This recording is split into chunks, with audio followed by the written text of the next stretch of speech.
আসসালামু আলাইকুম রহমতুল্লাহি ওয়া বারাকাতুহু। সম্মানিত দর্শক, আপনাদের কি লড়র ভড়র শব্দের যে ইতিহাস, সেই ইতিহাস কি মনে আছে? আমাদের নোবেল জয়ী সাবেক তত্ত্বাবধায়ক বা অন্তর্বর্তীকালীন সরকারের প্রধান বিশ্ব মানব ডক্টর মোহাম্মদ ইউনূস যখন রাষ্ট্রীয় ক্ষমতা পেলেন, তার অনুভূতি জিজ্ঞেস করা হলো বা তার প্রতিক্রিয়া সাংবাদিকরা জানতে চাইলেন। তিনি সহাস্য বদনে ভুবন মোহিনী হাসিতে বিশ্ববাসীকে মুগ্ধ করে তিনি বললেন যে আসে দেখলাম সব কিছু লড়র ভড়র করে ফেলেছে। তো লর্ডের ভোটের আমরা আসলে এই অঞ্চলের মানুষ, ঢাকা বা ধরেন আমাদের এখানে যারা প্রমিত বাংলা বলেন, তারা এই শব্দটির সঙ্গে পরিচিত নয়। এটি একটি আঞ্চলিক শব্দ, চট্টগ্রাম অঞ্চলে এটি ব্যবহৃত হয় এবং এটি ডক্টর মোহাম্মদ ইউনূসের মাতৃভাষা। লর্ডের ভোটের অর্থ বিশৃঙ্খল, এলোমেলো, একটার সঙ্গে আরেকটা লাগিয়ে দেয়া। আপনি যদি পুরনো ঢাকাতে যান, যে দেখবেন যে সেখানে যে ইলেকট্রিক লাইনগুলো যেভাবে রাস্তার উপরে আছে কিংবা রাস্তার দুই পাশে যেভাবে মানে সবকিছু এলোমেলো হয়ে পড়ে আছে, এটাকে চট্টগ্রামের লোকজন আঞ্চলিক ভাষায় বলা হয় লড়র ভড়র। তো সেই দিক থেকে ডক্টর মোহাম্মদ ইউনূস রাষ্ট্রীয় ক্ষমতা লাভ করার পর তিনি যেভাবে ব্রিফড হয়েছিলেন, অর্থাৎ তাকে যেভাবে জানানো হয়েছিল, সেটা ডিজিএফআইয়ের পক্ষ থেকে হতে পারে, এনএসআইয়ের পক্ষ থেকে, তার রাজনৈতিক কানেকশন, মার্কিন যুক্তরাষ্ট্রের গোয়েন্দা সংস্থা, সব মিলিয়ে তার সামনে এসেছিল এক গাদা সমস্যা।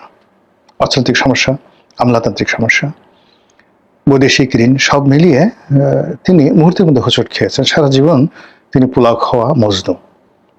তার কর্মীরা, তার লোকজন, তার যারা এই ইভেন্ট ম্যানেজমেন্ট করেন, তারা সারা জীবন তার জন্য কাজ করে তাকে একটা চমৎকার মাইক আর একটা মঞ্চ তারা সারা জীবন দিয়েছেন। তিনি মঞ্চে গিয়ে কথা বলেছেন আর চেকে সিগনেচার করেছেন আর ব্যাংক ভরে টাকা দিয়ে গেছে বিভিন্ন লোকজন। জীবনের এই পর্যায়ে তাকে খুব বেশি পরিশ্রম করতে হয়নি, শুধু কৌশল করতে হয়েছে, বুদ্ধি করতে হয়েছে, চালাকি করতে হয়েছে। কিন্তু রাষ্ট্র পরিচালনাটা যে গ্রামীণ ব্যাংক চালানো নয়, রাষ্ট্র পরিচালনাটা নোবেল পুরস্কার পাওয়া নয়। রাষ্ট্র চালানো এখানে ড্যানন কিংবা ধরুন অলিম্পিকের মশাল পরিচালনা করা, ড্যানন কোম্পানি বাংলাদেশে আনা, গ্রামীণ ফোন চালানো, এইগুলোর মতো নয়। এটা অ্যাবসলিউটলি একটা ভিন্ন বিষয়। হিউম্যান ক্যারেক্টারিস্টিক্সের সর্বোচ্চ গুণাবলী, সর্বোচ্চ যোগ্যতা আপনার থাকতে হবে, অথবা আপনার না থাকলেও চলবে, আপনার পাশে অ্যাটলিস্ট 9 জন লোকের, ইতিহাস প্রমাণিত, দেয়ার আর 9 জুয়েলস। আপনার পাশে যদি 9 জন সর্ব বিষয়ে বিশেষজ্ঞ, চরিত্রবান, যোগ্যতা সম্পন্ন, শিক্ষিত, মার্জিত, বীর, এরকম 9 জন লোক যদি থাকেন, তাহলে আপনি খুব কম জ্ঞানী হলেও, ফাঁকিবাজ হলেও, এমনকি ঘুমিয়ে থাকলেও আপনি চমৎকার একটি রাষ্ট্র ব্যবস্থা চালাতে পারেন। যেমন ধরুন চন্দ্রগুপ্ত মৌর্য, তার 9 জন জেনারেল ছিল বা 9 জন রত্ন ছিল, 9 জুয়েলস। এর মধ্যে চাণক্য ছিলেন। তো তিনি সুন্দর একটি রাজ্য চালিয়ে গেছেন। এই 9 জন যে জেনারেল, 9 জন রত্ন, 9 জন মন্ত্রী, আমির ওমরা, তারা আবার তার ছেলে বিন্দুসার, বিন্দুসার জমানাতে ছিলেন। বিন্দুসার বলতে গেলে কিছুই করেননি, কিছুই করেননি, সে শুধু অলসভাবে কাটিয়েছেন, কারো উপকারও করেননি, ক্ষতি করেননি, কিন্তু তার বাবা যে রাজ্যটা রেখে গেছেন, সেই রাজ্যটা একেবারে চমৎকারভাবে চালিয়েছেন তার ওই 9 জন জুয়েলসের কারণে।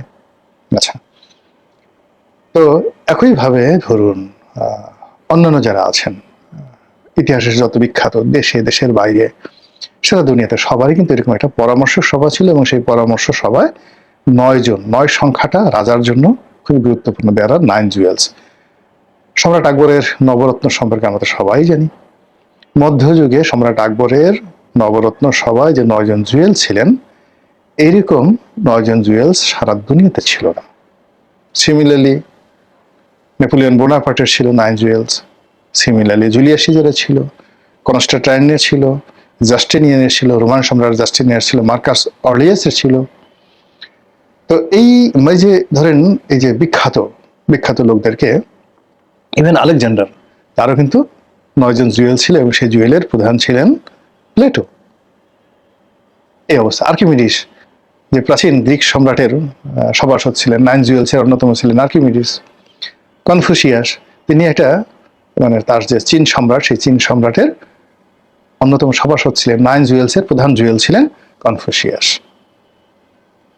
এইভাবে আপনার যদি বুদ্ধিমান জ্ঞানী লোকজন থাকে, তাহলে আপনি চোখ বুজে কাটাতে পারেন। ডক্টর মোহাম্মদ ইউনূসের যে সফলতা, সেই সফলতার পিছনে এরকম 9 জন জুয়েলস ছিল, ফলে তিনি সফল হয়েছেন। জিয়াউর রহমানের 9 জুয়েল ছিল, তারপরে এরশাদ সাহেবের 9 জুয়েল ছিল, এবং বিভিন্ন সেক্টরে তার 9 জুয়েল ছিল। তার সে মানে দেয়ার ওয়াজ গ্রেট 10, G10 বলা হয়, 10 জন সচিবের একটা গ্রুপ ছিল এরশাদ সাহেবের। এর মধ্যে পলিটিক্যাল সেক্টরে তার এরকম 9 জুয়েল ছিল। তাদের পরামর্শে এরশাদ সাহেবের অত লেখাপড়া, অত জ্ঞান গরিমা, এত কিছু ছিল না, শুধু একটা ভালো মানে যাকে বলে এরকম একটা সঙ্গ থাকার কারণে সে 9টা বছর দেশকে উপহার দিয়ে গেছে। শেখ হাসিনার এরকম 9 জুয়েল ছিল।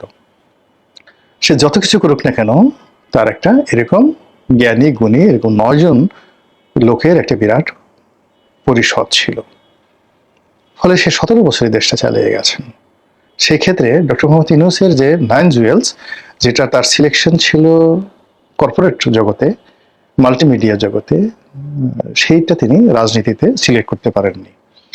তার জুয়েলসের মধ্যে যাদেরকে আমরা দেখেছি, আলী রিয়াজ সাহেব, তার জুয়েলসের মধ্যে আমরা দেখেছি আসিফ নজরুল সাহেব, তার জুয়েলসের মধ্যে আমরা দেখেছি শফিক সাহেব যিনি তথ্য উপদেষ্টা, তার জুয়েলসের মধ্যে দেখেছি মাহফুজ বা নাহিদ, মানে ওনাদেরকে দেখেছি। তো বোঝার চেষ্টা করেন, ফলে তিনি ফেল করেছেন। এখন জনাব তারেক রহমান সাহেবের 9 জুয়েলস কারা কারা আছেন যদি দেখেন, সবচেয়ে মানে এই মুহূর্তে তার পক্ষে যারা খুব সরব, একের প্রান্তিক থেকে শুরু করেন। 1 নম্বর হলো আমজনতা দলের জনাব তারেক রহমান, সবাই যাকে আমতারেক হিসেবে জানেন, 1 নম্বরে তাকে মানে সবচেয়ে প্রমোট করুন। 2 নম্বরে যে তুমি ধরেন আমতারেক সাহেবের পরে, সেটা হলো রাশেদ খান, যাকে তিনি সচিব পদে নিয়োগ দান করেছেন। রাশেদ খানের পরে যদি আপনি ধরেন, তার পক্ষে কথা বলেন, সবচেয়ে বেশি কথা বলেন নুরুল হক নুরু, গণ অধিকার পরিষদ, এটা হলো 3 নম্বর জুয়েল। 4 নম্বর জুয়েল আছেন আন্দালিব রহমান পার্থ। 5 নম্বর জুয়েল আছেন যারা তার পক্ষে কথা বলেন বা রাজপথে আছেন, তাদের হলো যুবদল নেতা নয়ন। যুবদল নেতা নয়নের পরে তার সঙ্গে আছেন জুনায়েদ সাকি, 6 নম্বর। তো জুনায়েদ সাকির পরে সরকারের যে গুরুত্বপূর্ণ ব্যক্তি আপনি যদি ধরেন, সেটা হলো যে ওনার এখন খুব কাছাকাছি ওনার ডেপুটি বা সেক্রেটারি আছেন, সবসময় ওনার সাথে থাকেন, এরকম তাকে ধরে নেওয়া হয় 9 জুয়েলস এর মধ্যে একজন। 7 নম্বর, আমি ভদ্রলোকের নাম এখন মনে করতে পারতেছি না। এরপর মীর শাহে আলম, তাকে মনে করা হয় 9 জুয়েলস এর অন্যতম কুশীলব। আর হলো সালাউদ্দিন সাহেব। তো এই যে 9 জন ব্যক্তি আমি বললাম, এই 9 জন ব্যক্তি দেখবেন যে জলে, স্থলে, অন্তরিক্ষে যারা সবসময় তারেক রহমান সাহেবের রিপ্রেজেন্ট করেন, তার পক্ষে কথা বলেন, ন্যারেটিভ তৈরি করার চেষ্টা করেন এবং প্রতিপক্ষের বিরুদ্ধে যুদ্ধ, লড়াই, সংগ্রাম করতে সাহায্য করেন। তো এই 9 জুয়েলসের যে সফলতা, এই সফলতার দ্বারা এখনো পর্যন্ত গত 6 মাসে সরকার ওই যে একটা ঐতিহাসিকভাবে শেখ হাসিনার কাছ থেকে যে একটা লড়র ভড়র মার্কা একটা দেশ পেয়েছেন ডক্টর মোহাম্মদ ইউনূস, তিনি এটাকে আবার লর্ডর ভর্ডর টু দি পাওয়ার স্কোয়ার, বা মানে যে আসেন A+B হোল স্কোয়ার, তো লর্ডর ভর্ডর হোল স্কোয়ার, লর্ডর প্লাস ভর্ডর হোল স্কোয়ার, এই হোল স্কোয়ার করে তিনি রেখে গেছেন এবং সেটা তারেক রহমান সাহেব গ্রহণ করেছেন।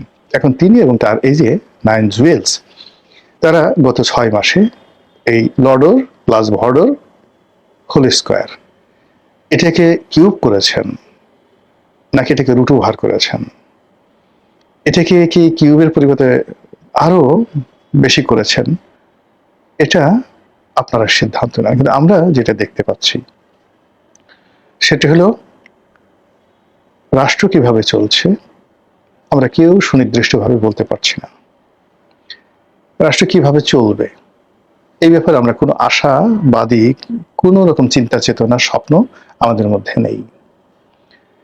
এই সরকার আসলে কতদিন টিকবে, এরকম প্রশ্ন যদি আপনি মানুষের কাছে শুনেন, আপনি একটি ইতিবাচক কথা আম জনতার কাছ থেকে, মানে যারা বিএনপির যারা কট্টরপন্থী লোকজন আছে, তারা তো সবসময় বলবে যে এই সরকার কেমন পর্যন্ত চলুক, 2041 সাল পর্যন্ত চলুক, তারেক রহমান সাহেবের পরে জায়মা আসুন, জুবাইদা আসুন, তারা সবাই তাকে সমর্থন করবে। কিন্তু আপনি যদি একেবারে আম জনতা, যারা বিএনপি করে না, আওয়ামী লীগ করে না, জামাত করে না, তাদের কাছে জিজ্ঞাসা করেন একটা সিঙ্গেল ভালো শব্দ গত 6 মাসে সরকারের ব্যাপারে আম জনতার কাছ থেকে আসেনি।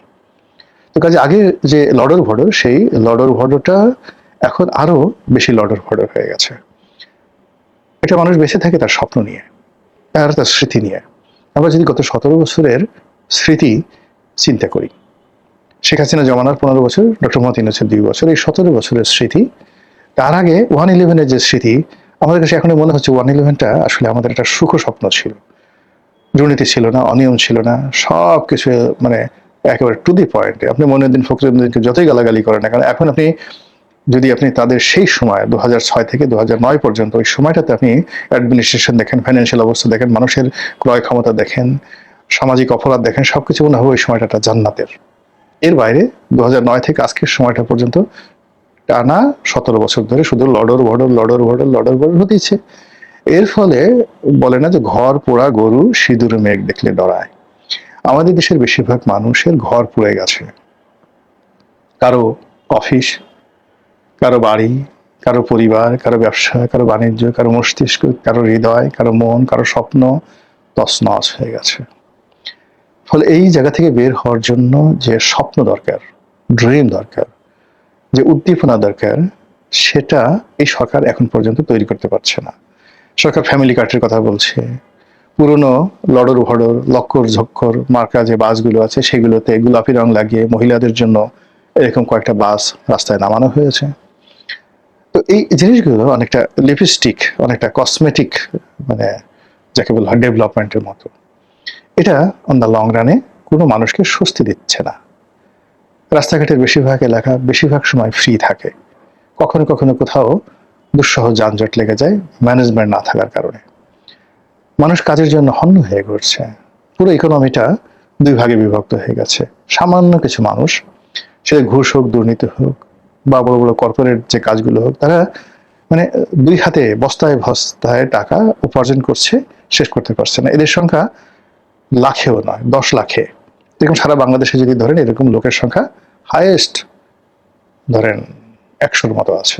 অনলি 100 কর্পোরেট হাউস ব্যক্তি যাদের কোনো রকম সমস্যা নেই। বাকি যারা আছে সবাই ডে বাই ডে ডেটোরেট করছে। মধ্যপ্রায় বৃত্ত শ্রেণীটা শেষ হয়ে যাচ্ছে। দরিদ্ররা ইমান বিক্রি করার মতো অবস্থা হয়ে গেছে। দেহ বিক্রি করার জন্য এখন নারী পুরুষ রাস্তায় পাগলের মতো ঘুরে বেড়াচ্ছে। তো এরকম একটা জায়গা থেকে যখন একটা মানুষ রিটার্ন করে, ইউটার্ন করে, সেই ক্ষেত্রে সম্ভব যখন সেখানে মানুষকে স্বপ্ন দেখাতে পারে। যেভাবে এখন রুয়ান্ডাতে পল কাগামে স্বপ্ন দেখিয়ে একটা গৃহযুদ্ধে বিধ্বস্ত জাতিকে ইউনাইটেড করে ফেলেছিলেন, যেভাবে রবার্ট মুগাবে জিম্বাবুয়েকে এইরকম বাংলাদেশের চেয়েও খারাপ অবস্থা থেকে ইউনাইটেড করে ফেলেছিলেন, যেভাবে নেলসন ম্যান্ডেলা দক্ষিণ আফ্রিকাকে তিনি এবং থাবো এমবেকি যুগপৎভাবে দক্ষিণ আফ্রিকাকে আজকের পর্যায়ে নিয়ে এসেছিলেন। ইব্রাহিম তারোরে এই মুহূর্তে বুর্কিনা ফাসোর প্রেসিডেন্ট, একটি একেবারে পৃথিবীর মানচিত্র থেকে হারিয়ে যাওয়া একটা দেশ, সেই দেশটিকে আজকের পর্যায়ে তিনি নিয়ে এসেছেন। একইভাবে আপনি যদি ইভেন উগান্ডার কথা চিন্তা করেন, সে ইউভেরি মুসেভেনি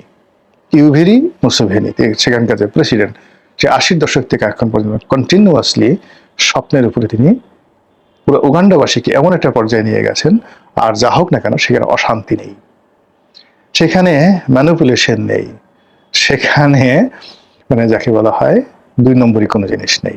উগান্ডা, ওনার একটা বক্তব্য শুনতেছিলাম। তো সে যখন জাপান গেল, সেখানে গিয়ে বলল যে দেখলো যে কোবে বিফ, জাপানের যে কোবে বিফ, সেগুলো 1 কেজি কোবে বিফ বিক্রি হচ্ছে $1000। তো সে খুব আশ্চর্য হয়ে গেল যে আমাদের দেশে 1 কেজি বিফ যেখানে $2, অনলি $2, তো সেখানে $1000 হয় কেন? তো বলা হলো যে এটাকে ঠান্ডা করে রাখা হয়, এসি করে রাখা হয়, এদের হাত পা মানে মাসাজ করা হয়, তারপরে এদেরকে বিশেষ খাবার খাওয়ানো হয়, এদেরকে মদ খাওয়ানো হয়, ইত্যাদি ইত্যাদি। এই জন্য এদের মাংসের দাম অনেক ভ্যালু হয়ে যায়। তো মুসলিম বললেন যে জাপানিদেরকে আমার বুদ্ধিমান মনে হতো, কিন্তু এই গরু পালন করে আর এই গরু খায়, এরপর থেকে আমার কাছে মনে হচ্ছে যে আমার আর জাপান যাওয়ার দরকার নেই, আমি আমার দেশেই থাকবো, আমার $2 গরুই আমার জন্য অনেক ভালো। It's a presidential language. Presidential language. তো এইরকম যখন আপনার ব্যক্তিত্ব থাকে, আপনার সাথে জেনারেলসরা থাকে, জুয়েলসরা থাকে, তখন আপনি যে কোনো লডর বর্ডর অবস্থায় আপনি ভালো করতে পারেন। তো আমাদের এখন যে অবস্থা হয়ে গেছে, লডর প্লাস ভর্ডর টু দি পাওয়ার স্কোয়ারের যে ফর্মুলাটা নিয়ে সরকার শুরু করেছে, তার সঙ্গে তার যে 9 জন জুয়েলস আছে, অন্যান্য যে সমস্ত জ্ঞানী গুণী পণ্ডিত ব্যক্তি এই সরকারের সঙ্গে যুক্ত হয়েছে, সবাই মিলে এই গত 6 মাসের লডর ভর্ডর কোন পর্যায়ে রেখেছে এটা আপনারাই সিদ্ধান্ত নিন। আর এইভাবে যদি চলতে থাকে তাহলে সরকার আগামী 5 বছর কিভাবে চলবে, কিংবা আরো 10 বছর সরকার প্ল্যান দিয়েছে যে আগামী 10 বছরের মধ্যে তারা সব সমস্যার সমাধান করে ফেলবে, বিদ্যুৎ গ্যাস সমস্যা আগামী 2 বছরের মধ্যে সমস্যার সমাধান করে ফেলবে। এই জিনিসগুলো আসলে কতটা পারবে কি পারবে না এটা আপনারাই সিদ্ধান্ত নিন।